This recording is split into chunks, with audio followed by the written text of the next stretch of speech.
Good afternoon. I'm Moria, your Bea Stars and Stripes STEM Career Day Student Ambassador. I hope you enjoyed your winter break and are looking forward to joining us in 2024 and starting the new year off right. Thanks for tuning in. Today we'll talk with Dr. Sheg Aranmalate about his background in medicine and skincare. Next, Savannah will tell. Oh, Then we'll wrap up by hearing from Mimi for Mimi's Moments. Over to you, Mimi, and Happy New Year. Happy New Year to you too, Moria, and Happy New Year's to everyone who's watching. New Year's personally was really good. I'm a little nervous in being the new year, but I'm excited to see how it goes. Today, we will meet Sheg Aremalate, creator of skincare line Leovard, a medical doctor and author, an artist, and an artist. Dr. Aremalate, welcome to the show. Thank you very much. Thank you for having me, Mimi. Happy New Year to you as well.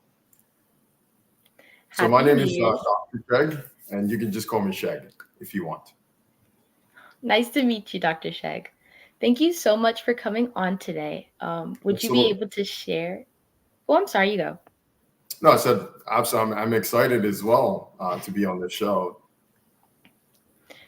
We're happy to have you. Could you Sure. please begin telling us about your journey in your STEM careers? So my journey is one of excitement. I'm also a fan of literature, so I often compare myself to Odysseus. In the Odyssey. If any of you are big literature fans, you know that he started off with this sort of amorphous idea, and over the years he just became different, and he became stronger, he became wiser. And so I'm actually Nigerian. I grew up in Lagos, Nigeria, and I came here for college at the age of 18. When I was younger, I always wanted to be a pilot because I would look at these airplanes and it always looked so mischievous, so mysterious for them just to be flying around.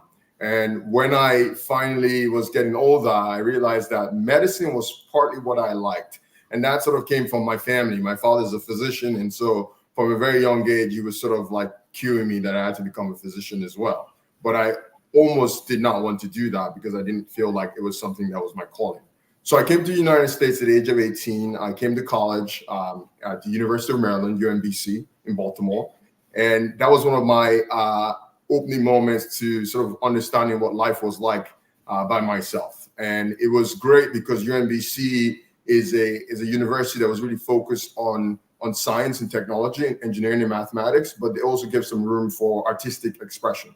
And so during my time in that in university, I sort of got involved in a lot of different activities. I was involved in some of the Senate stuff. I was involved in some art stuff. I was able to start writing some stuff in the articles in the newspaper on college. And during that time, I started to realize I had other talents inside of me, including some personal speaking, some writing, some art, some science.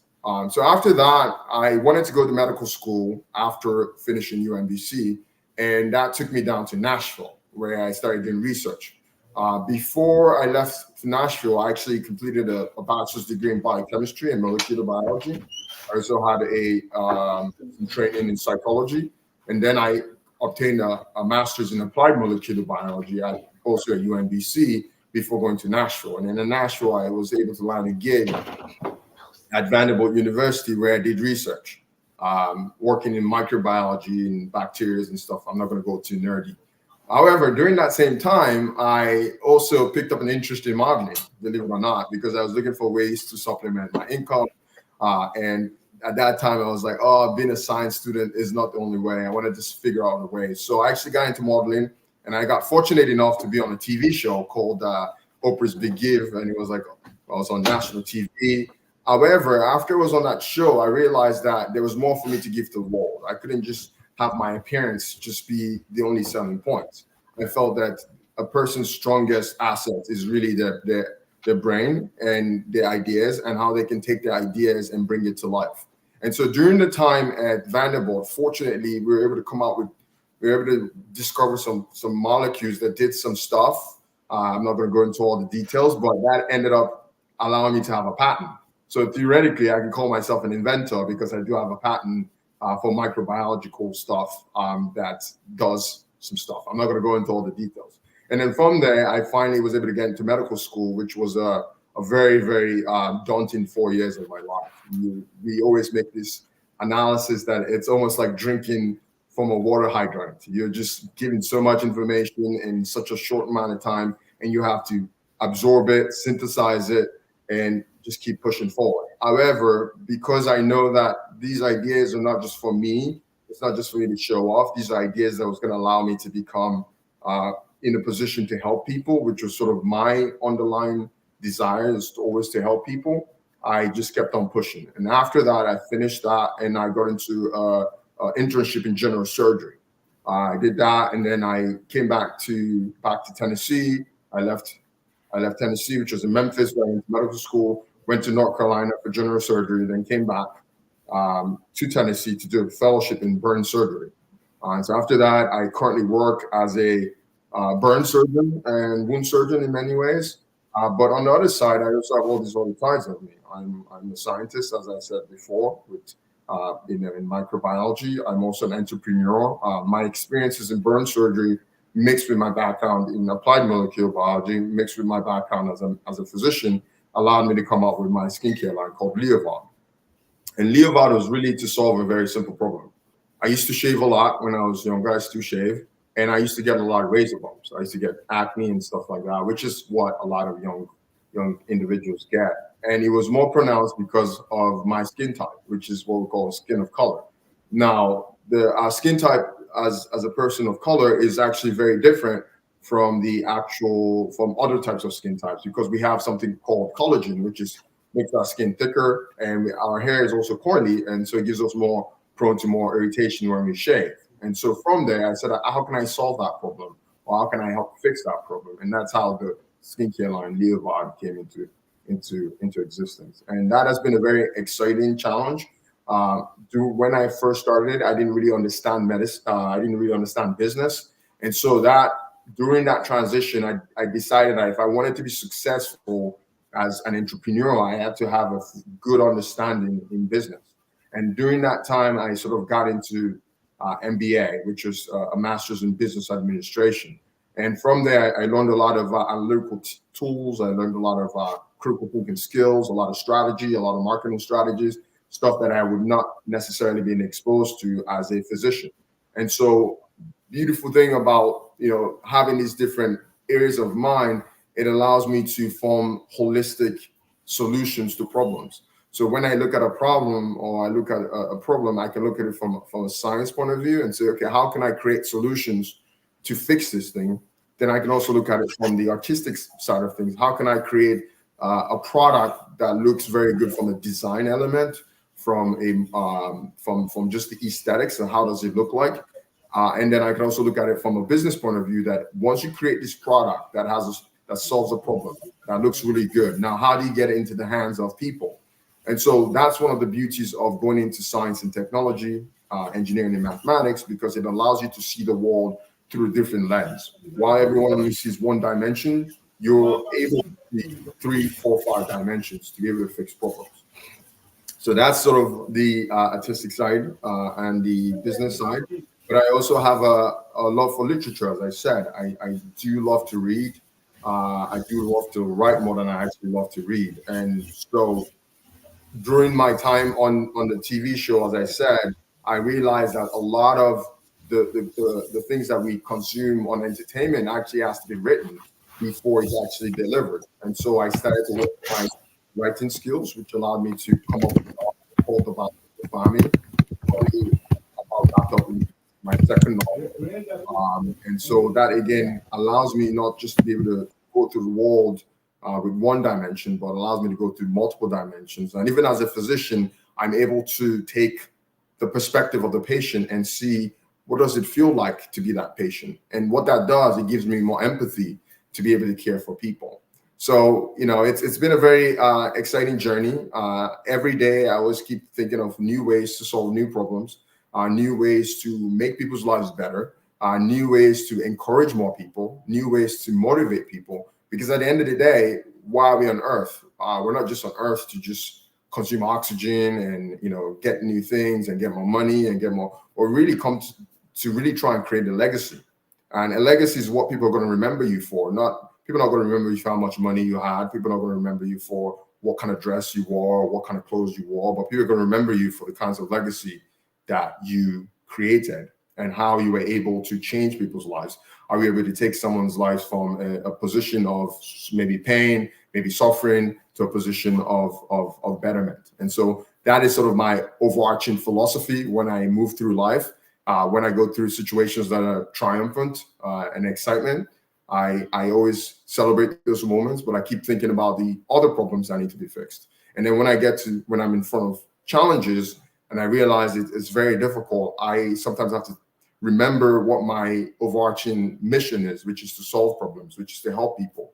And so, that's sort of what makes me me. And so, yeah, it's been an exciting journey, and I'm definitely looking forward to getting more personalized questions. But I think that sort of gives an overview of who I am. My current project that I'm working on, I was actually excited by that's one of the inventors that I just recently heard about. But I'm also currently working on using artificial intelligence in medicine and figuring out ways that we can use AI as a way to solve more problems. So constantly keep learning, constantly keep reevaluating yourself. Never get tired of learning, because life is a lifelong journey. Never get tired of asking the tough questions. And in times when things get really rough and very challenging, realize that you're more than enough. And if you do not have the answers to the questions, I can guarantee you that someone around you, there are books out there, there are websites out there, there are journals out there, there are articles out there that can help you solve your problems. So as long as you keep that mindset, you will always be successful. But the number one thing that I want to leave to every one of you is that always be original. Originality is what is going to make you fulfill your destiny as an individual. If you try to copy somebody else, then you're going to be living someone else's script. If you find that you're going to fix something original and you're going to be true to that originality, and you're going to be willing to take feedback from other people to help you further reinforce and grow that originality, sky's the limit, and you're always going to be successful, regardless of how much you're celebrated by the world or how little you're celebrated. You're always going to be successful because you're staying original, you're staying genuine, and you're fixing real problems. So I think that's about it. Thank you so much, Mimi. I hope I answered most of your questions. Thank you so much, Dr. Sheck. I thought it was really interesting hearing your story. You've been through a lot of different stages in life, and Absolutely. It's really interesting how just like your journey has brought you to so many different areas, and you really came up with a lot of different things to change your community. Absolutely. So thank you so much. I do have a couple questions for you. I think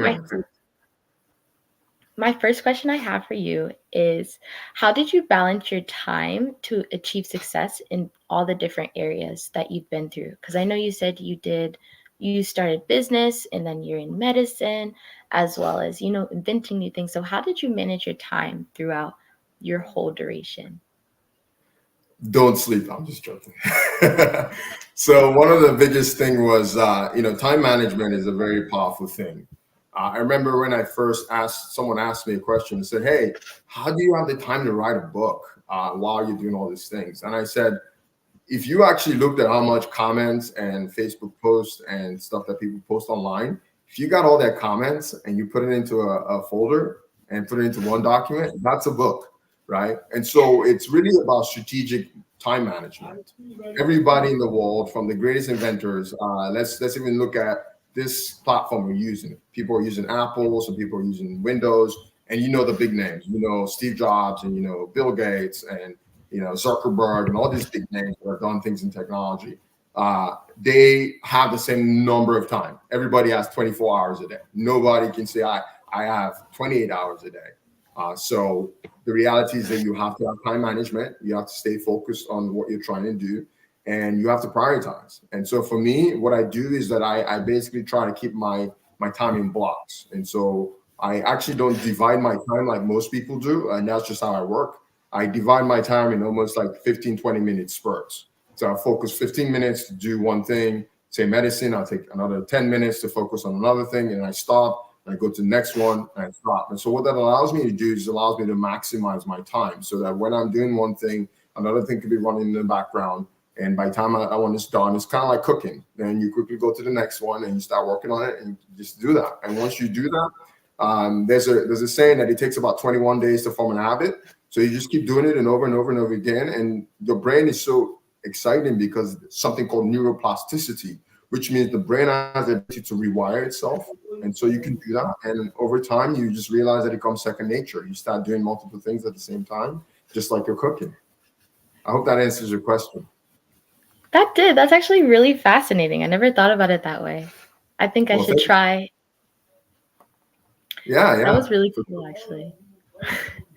I have 2 more questions for you. Another one was, with your journey from leaving Nigeria all the way to America, did you ever find it difficult to be away from your family and starting something so different in another country? Absolutely. I it's like every teenager's dream is to be away from your parents. I was like, I can't wait. Yes, I'll be by myself. But then when I finally left and I was away from my family, yes. And at that time, there wasn't the likes of WhatsApp and all these like video conferencing stuff, Facebook. So it was kind of tough because you, as much as you want to get independence, you realize that you can't be by yourself. But fortunately for me, UMBC, which was the college I went to, was very like a family. It was a very nice, at that time, I don't know what it's like now, but it almost felt like a liberal arts school. Very small. Everyone knew everyone. As a matter of fact, I'm on this call because of Sarah, and we've been like friends for like 20 years. And so a lot of these my friends were like basically became like family to me. And so that was enough to give me enough motivation to keep moving forward. There is a saying that every human being, from a genetic point of view, we all come from a single genetic line, if you want to say. So in theory, everyone is family. Every human that breathes and eats is family. You're my family, another person is my family. And so you have to keep just realizing that as a human, you're the family of the human race. And if you think that way, then you realize that you just live in one family to join another family temporarily, and you can just keep moving forward. Wow, that's really cool. Actually, I never really heard of it that way of thinking. Thank you. Everyone is family. Everyone Absolutely. is family, but like in that way you say it's really interesting. Yes. And speaking of UMBC, how did you know that was the right school for you? What like resources did you use to Man, look into? That was a tough one because, as I said, I hadn't been to the US before I came to UMBC. So really, I just took the SATs and I just was shooting like what are good schools for potential science and technology. And fortunately, UMBC, because of the president, Rabowski at that time, he had a big push to try and bring kids from other countries to help grow the community. And so I just felt that if the president looked like me, I felt a lot more comfortable in that experience. And I knew that he might understand some of my struggles. And, if you read Rabowski's story, he's very similar. It was kind of similar to mine. Came from a small place, had a strong learning in something, and he realized that he could use his intellect to change the world. And so that was one of the strongest drivers that made me want to go to UMBC. And I'm very fortunate. I'm very grateful that was where I went to college, because it was a small college. There was not a lot of distractions out there. It was a very good family community. It was very, very difficult. So you had to always be studying. And I just thought it was fantastic. So, I'm very grateful for UMBC. And thank you guys so much for allowing me to be on this wonderful experience of science, technology, and medicine. Thank you so much for coming on today. I don't know about anyone else, but I found it very interesting hearing your story, as as how you chose your college and, hearing everything, because it's one thing, searching up and looking into it, but it's another thing hearing it firsthand. So Absolutely. I really felt like I've learned a lot today. I'm just going to leave one more point. It's very important, regardless of what you do, it's always important to look at the fit. You have to go to a place where you feel like you will be successful. Not every plant is going to be successful in the same soil. And one plant, one seed might bloom in one soil, But at the end of the day, you are that unique seed. And so you do your research, you look into the schools, you look at the people around you, and go to wherever it is that would allow you to succeed. Not the name of the school, not what your family is telling you, where you believe you will blossom and be the best version of yourself. So thank you again. Thank you. I really appreciate it. And thank you so much for sharing your journey with us and My new pleasure. creative ways to step into STEM careers. Thank you so Absolutely. much. Thank you so much. Oh. Over to you, Joy. I'm a freshman in college and I attend my local community college. Thank you so much for this exciting presentation that you shared, Dr. Sheg. And now, for another exciting adventure into STEM, here is Hope to introduce Kelly Garrett, a current graduate student at Howard University who is studying clinical psychology, and Paul Koshowski, a current senior at UMBC. Hi, I'm Hope, a freshman in community college. Today, I have the wonderful opportunity to interview Kelly and Pal. As soon as they join us on screen. Hi, guys. Hi, Hope. How are you? Good. I can't wait to interview you guys. And you guys are one of the first guests on our 2024 Career Day show. So this is really exciting. Thank you for being a part of our show. Yes, thank you for having us. Thank you so much for having us. Kelly, we'll start with you. College can be a challenging experience, yet you're back at Howard University to achieve your doctorate. How did you make the decision to continue your education? Yeah, absolutely. So for me, I think the biggest thing was networking. When I was at Howard and pursuing a bachelor's degree in psychology, I knew I wanted to go on to pursue psychology as a career, but I had a hard time figuring out like what type of psychology I wanted to do because there's so many different fields just within psychology. So for me, it was just really helpful to just talk to people, whether it was other graduate students who are my teaching assistant in different classes or just speaking to professors who are over my classes and kind of hearing from them about their journeys. They were also in different psychology programs and had gone on into different fields within psychology. So just getting that opportunity to talk with them about how they got up to that point, what made them want to pursue their particular degree was just really helpful for me. And so after just speaking to a bunch of different people, I really, decided to do clinical psychology just because I was really interested in treating and diagnosing psychological disorders. And so once that happened, I found out that I needed to get a PhD. The journey of that wasn't easy. When I actually first applied to PhD programs, and they are very competitive, I actually didn't get in. I got basically all rejections.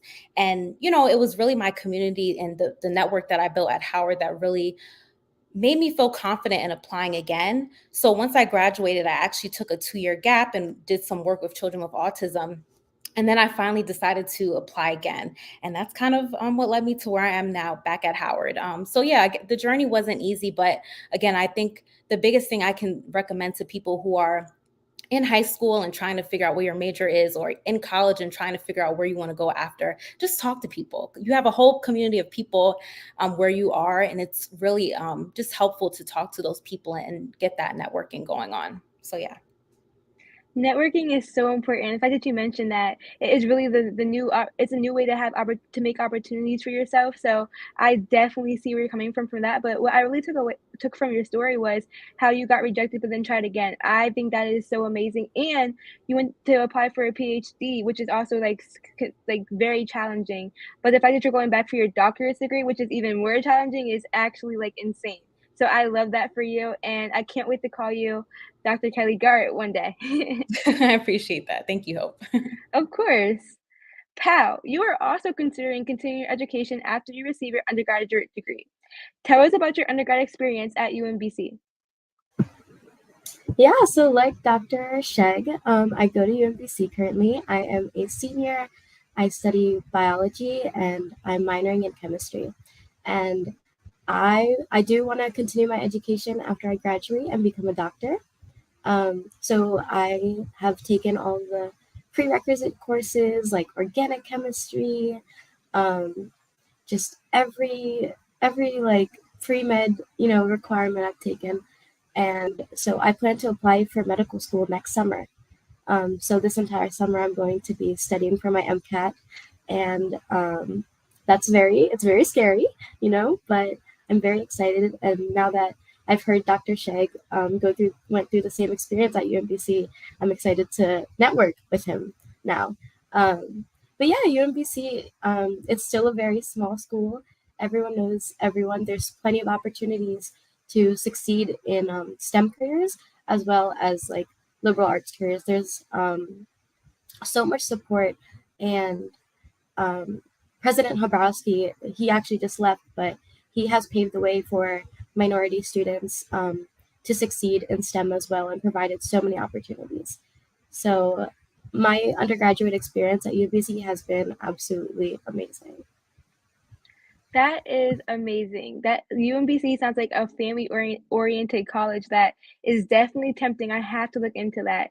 And you have already had your future like planned out. You want to be a doctor, and the fact that you are like focused and you're familiar with the president and people around your school, it makes the school very tempting to go to. I love that. Is it okay if I ask you guys a few questions about your guys' schools? All right. The first topic I want to start off, it's a little bit easy. Can you guys tell me your school's mascot and colors? Yes. Howard's mascot is the bison, and our colors are red, blue, and white. UBC's mascot is the Chesapeake Bay Retriever, and our colors are black and gold. Oh, okay. Second topic, schools claim to fame. What makes your guys' school stand out? I would say what makes Howard stand out is just its focus on serving historically underserved groups. Just thinking about Howard's history and like the foundation it was built upon, it created a space for African Americans to get an education when basically other institutions weren't allowing that opportunity for African Americans. And so since Howard was built upon that foundation, it really filters into our overall mission. And even in the clinical psychology program I'm in now, we specifically focus on addressing the mental health needs of historically underserved populations, whether that goes about with like stigma, addressing stigma in the community, health disparities that typically exist in a lot of minority communities. I think Howard's biggest focus is addressing the needs of minorities, and that's kind of what the foundation was for originally. So I would say that would be kind of just something that is a big highlight of Howard overall. Okay. I love that. Do you think that's one of the reasons why you enjoyed being in school, because of what it represented and the path it made for the community of color? Yeah, absolutely. And not only that, just like seeing people like me Howard is really interesting because there's so many different schools at Howard. Like, it's not just the undergraduate school, it's the law school, the medical school, the dental school, the pharmacy school. There's so many different schools at Howard. And so just seeing other people who look like me just be so profound and pursue these wonderful careers, it created a space for me. I mean, that's kind of how I wanted to go into psychology, because I saw a professor who looked like me, who was a Black woman, who was a clinical psychologist. And so that was just so inspiring to me. And I think it helped me to feel confident in knowing that I could do it too, even despite the rejections that I had gone through. It only takes one inspiration to go ahead and say, let me try again. I love that. Pal, what about you? Yeah, so I think at UMBC, we are very known for our STEM, and we've had a couple breakthroughs recently. I think one of like the programs in our school identified some sort of new bacteriophage, and that was really, really, really cool. Another little side claim to fame, UMBC is also known for Division I basketball, and back in 2018, the UMBC men's basketball team beat a number 1 seed school, UVA, Virginia, and that we were a 16th seed and we had beat a number 1 seed. So this was like our biggest claim to fame. We have posters everywhere that we defeated a number 1 seed school. So even though it was back in 2018, we still talk about it to this day because that was like our big moment. Oh my, that's so unexpected. And I used to play basketball, so an upset becomes an upset. It gets crazy, but I love that for UMBC, as they should. I'm going to jump into some personal questions for you guys. Is that okay? So I know as a college student, it's hard to juggle mental health and your school activities. How would you guys, and you guys have both and like very high standards for yourself. How did you guys juggle with mental health, but also getting your grades to be good and to be where you want to be? Absolutely. So, kind of piggybacking off what Dr. Sheg shared, time management. It's funny because in undergraduate, my undergraduate studies, like my time management was much different. Like, say for example, there was a deadline that was like a month from now. Like, I would be working on that like today. But when I got into graduate school, I figured like that's just not going to work the same way. I have to kind of like split my time up. Like, okay, what do I have to do today? What do I have to do within the next week? And then kind of go from there, because thinking a month from now can get really stressful, especially when you have, courses. Like for me personally, I have courses. I also teach at Howard, and then also I have to balance research. So it is a lot of responsibilities to balance. But I like how you also added in the mental health aspect. One thing that has been amazing for me outside of time management is self-care. And I think for me, I've really made it evident to like prioritize my self-care, because a lot of times when you're in school, you can just get wrapped up in all the things that you need to do. But it's important to make that time for yourself and essentially pour back into your cup, because through coursework and all that, you're constantly pouring out, but you have to pour back into you. So really, that just looks like me doing things I enjoy, like whether it be going to the movies, going to the museum, going to like dinner with friends. I really just try to prioritize finding that time to myself where I can enjoy outside of my studies. And so that's kind of what I've found most helpful, like doing that time management, but then also bringing in that self-care to give back to myself. That's an amazing answer, and I can tell you keep up with self-care because your hair and your whole look is just amazing. You look so good, so elegant. I love that. So that, yeah, I can definitely see that. Thank you, Hope. What about you? Yeah, I think I have utilized a lot of campus resources as well. So our campus provides like maybe 10 free therapy sessions with our school counselor before they send you for a referral to another like therapist. But even just those 10 sessions, you're able to build these bonds with like a real therapist and talk about anything that might be troubling you, not just limited to academics or uh, personal life, literally anything that you need to talk about. There are people on campus that are there to support you. And so I think utilizing the resources that your school provides, as well as, like Kelly said, doing self-care. I love going out with my friends. We always have like these little paint nights. That is like a staple every time we take an exam. We all come back down, paint some canvases from like the dollar store. And so I think just taking that little bit of time and recognizing what you need to focus on, utilizing what your campus offers you, and just having those connections with your friends is the best thing you can do for mental health. I love that you and your friends do a little paint night. That's so cute. I hope when I go to college, well, I am in college, when I transfer, I meet friends that are on the same type of vibe as that. I love that. My last question for you guys is, if you had to choose one word to describe your school, what would it be?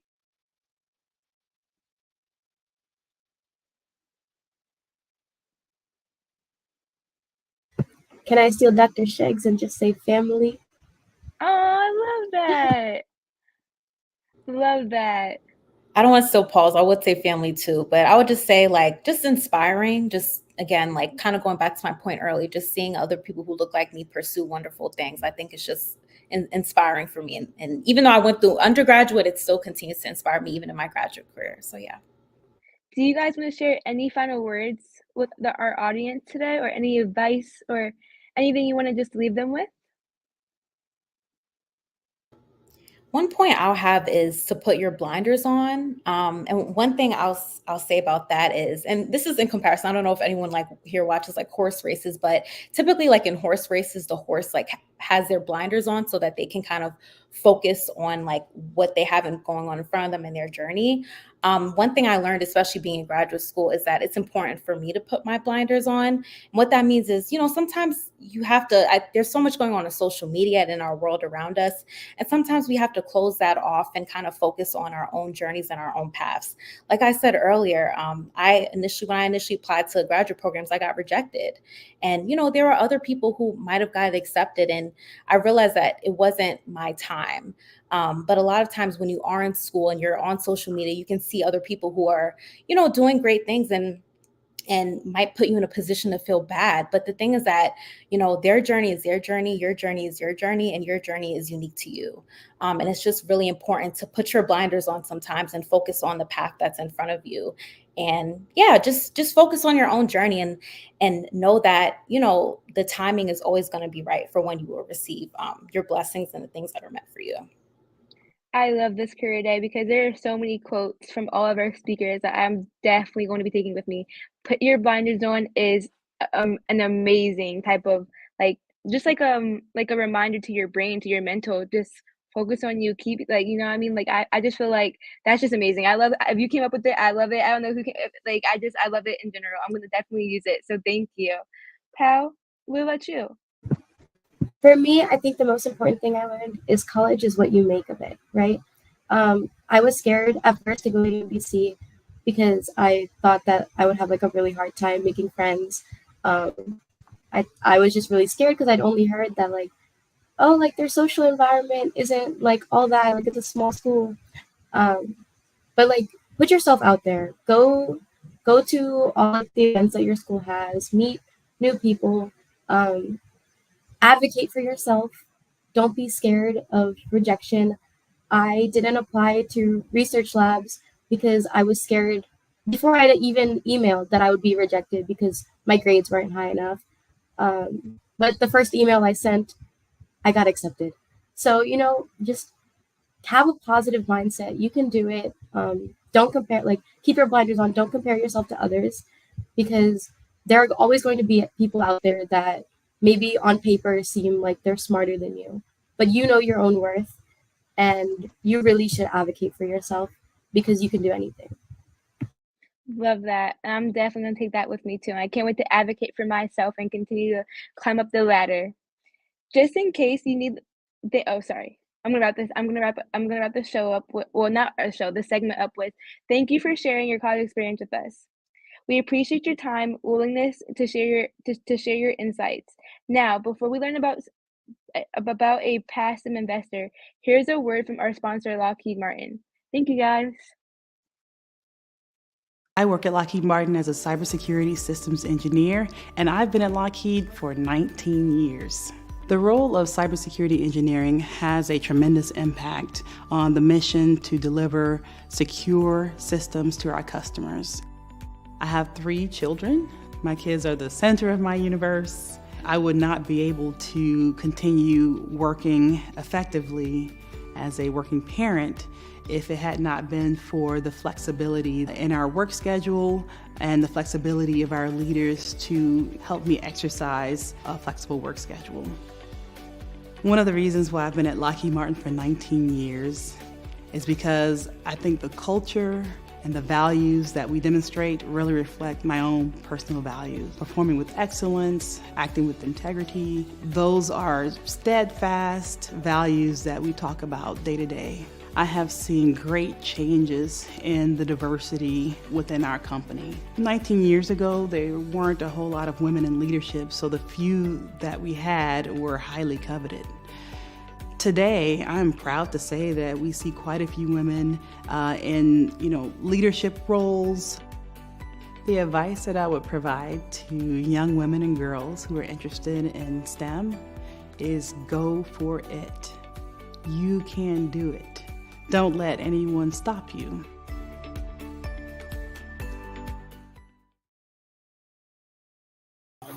Hello, everyone. I'm Mimi, and I hope you guys really enjoyed our past couple segments so far as much as I did with Dr. Sheg, Kelly Grant, and Pal. Thank you so much once again for your inspiring words.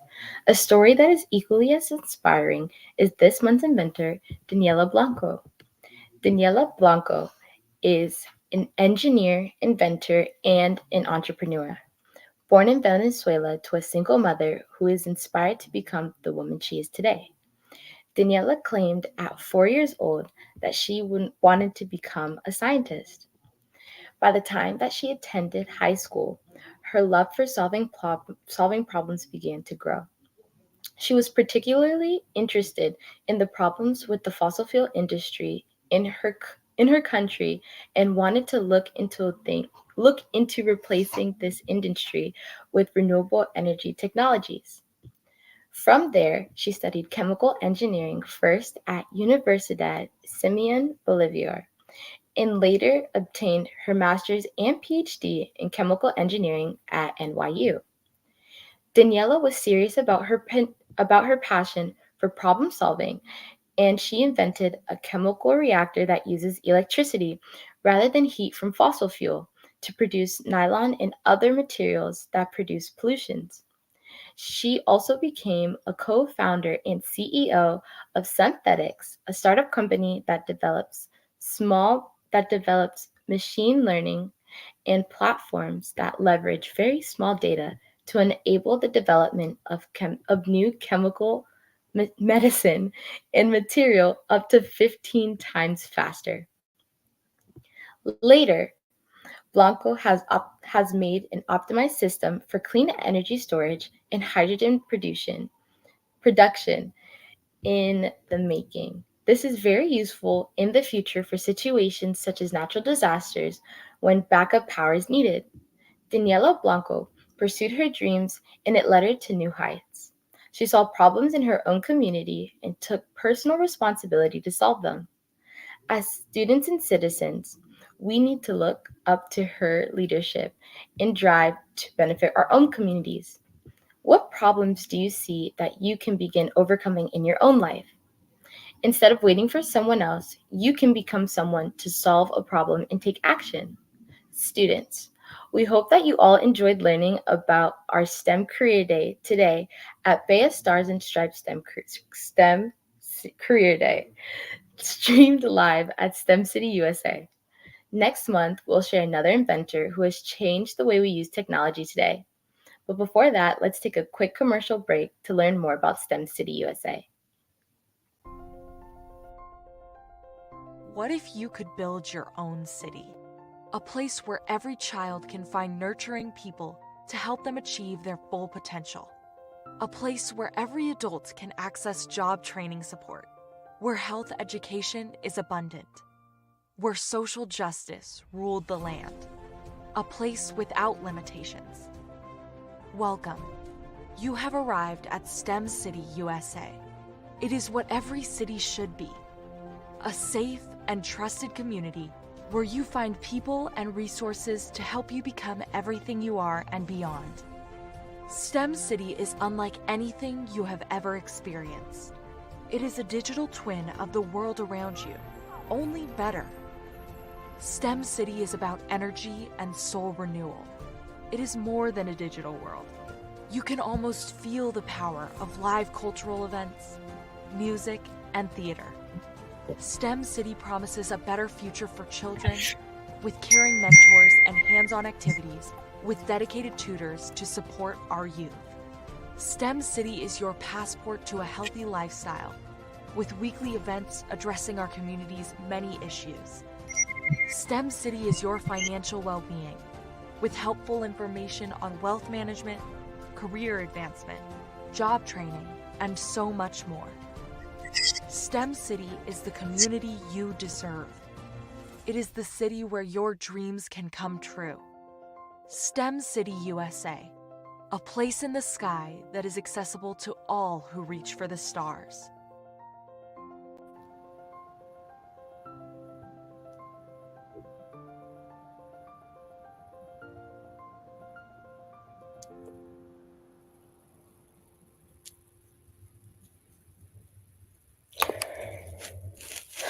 That was SimCity USA, our 2D metaverse. Would you like to join us in building the metaverse by participating in the STEM City USA scavenger hunt? Our scavenger hunt is where you will explore the metaverse through clues and careful observation. In February, at the Baya Career Carnival in Baltimore, Maryland, you can participate in person by exploring booths and collecting clues in order to win prizes and learn more about STEM City USA. Last month, we shared more about the upcoming AI-powered library, Colin AI, that will be opened in the STEM City USA this month. Don't forget to visit STEMCityUSA.com and enter the Education and Discovery building. Then, enter the library to sign up for your digital library card. In February, we are broadcasting from the Becoming Everything You Are STEM conference in Baltimore, Maryland. Pre-college students will get to experience metaverse technology, AR, VR, XR, iRacing, esports, drone building, workshops, and more. Make sure you tune in to see the latest technology. Over to you, Mimi. Hello, and welcome to another one of Mimi's Moments. Here's where I share moments that have happened all the way from the end of my junior year all the way to senior year. Today, I would like to talk about the overview of my week. This week has been really stressful. It has been really jam-packed and really busy as we are ending our quarter 2. We are heading into quarter 3. And with really a week and a half left, all my teachers have been pushing all of our assignments here. So I've taken about 3 midterms, a lot of final tests and quizzes, and a lot of big major assignments in my DE classes. This week especially, today, I turned in my final English project, which was a pitch letter that was on a book that we read, and we had a video to turn it in with. In math, I had a final as well as a midterm we have to study for this next coming class. So this week has been really busy, more than usual. Most times my weeks are filled with a lot of academic stuff, but not as bad as this week. I think as we are coming close to Friday and the end of Thursday, something that I've really learned is take it one step at a time. This week, I've noticed that my sleep schedule has been thrown off, which I don't like. I definitely prioritize my sleep more than anything. And so I've learned that definitely take it one step at a time. The more that you work on projects and the more that you do things and you don't prioritize yourself, at some points, you tend to burn out quickly. Definitely for a fact, making sure to space out your time evenly and to make sure that you definitely take a break, definitely take a rest. I'm not saying procrastinate. I've definitely worked on my procrastination skills. But I'm definitely saying that don't get everything done at once or don't rush everything, because the more that you push it towards the end, the more that you really strive for perfection in whatever you're doing, you will burn out extremely quickly. You will not only wake up tired and burnt out, but your whole day will be burnt out. Take it one step at a time. Your project will always be there. School will always be there. And your teachers will definitely always be there. But the thing that won't always be there is you. You have to make sure to take care of yourself, because school will continue going about its day and the work will always be there. But it's you that matters most. Definitely get your schoolwork done and definitely make sure to have your assignments turned in and don't make anything late, but also make sure to take care of your personal health and make sure that, your well-being is okay. It's important for you to be in a right mindset and a right way of thinking for stuff to get done. And if you yourself don't feel like you're prepared to do anything and don't feel like you're personally put together mentally, physically, and emotionally, it is definitely a time to take a break, refresh, and start again. Thank you so much for being a part of me with another one of my moments, and I hope you guys have a wonderful rest of your day. Thank you. Thank you, Mimi, for the awesome video. I too relate, as I'm in the middle of exams. Would you like to become a Career Day student ambassador and earn scholarship money for college? Sign up online and tell us why you'd be a good fit for the program. We meet once monthly to check in, learn research for personalized segments, and get experience live on air during our Career Day segments. To apply for an ambassadorship, please go to the link in the chat, learn the qualifications, and use the application form there. Now Maria will close out the first Career Day of 2024. All right. Well, on behalf of Dr. Tyrone Taborn, our National Chairman, Vice Admiral Wins, Chairman Emeritus Admiral Davis, and of course, Lieutenant General Bruce Crawford, I want to say this is a fantastic career day couldn't be more proud. You know, when I look at it, I take away three things from it. I call it the three ABCs. Number one is be authentic. I think that Dr. Sheg and the students and the graduate students really conveyed that. The second thing is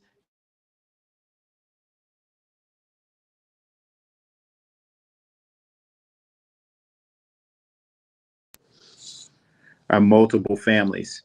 And as you're part of multiple families, you have to learn and grow. And the last part is college. College is critically important. And with that, I'll turn it over to Moria.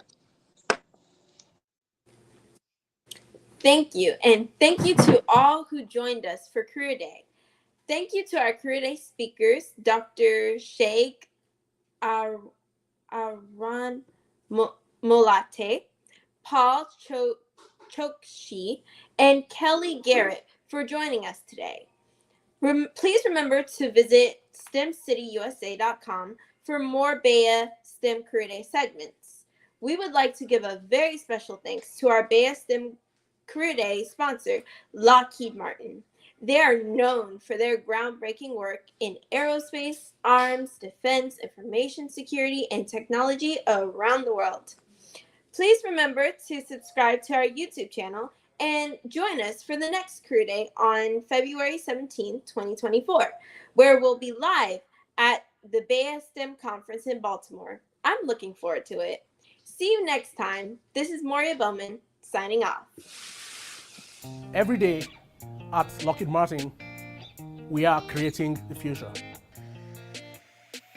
When did I decide to become an engineer? Where I grew up in my village, we had a lot of interaction with nature. So I was always fascinated by the flight of the hummingbird. Seeing this marvelous aerodynamics of the hummingbird gave me this general idea that I wanted to be working on the ability to control things that flew. I've had this long running curiosity, I still do today, of asking the question, why is this the way it is? Are there ways to improve what it does? And in fact, those are the same questions we ask every day at Lockheed Martin. That's why my colleagues come to work saying, this is great, we've done all these great things, we've built all these great systems, how could we make it better? And how can we make it better together? Lockheed Martin's engineers and scientists are at the forefront of innovation. Everything from AI and machine learning to hypersonics to directed energy. Individually, all these are really critical capabilities that we need to develop. To actually deliver something ahead of ready to our customers, it takes pulling these pieces together into an overall mission capability. What we are doing here matters to our nation, to our nation's security.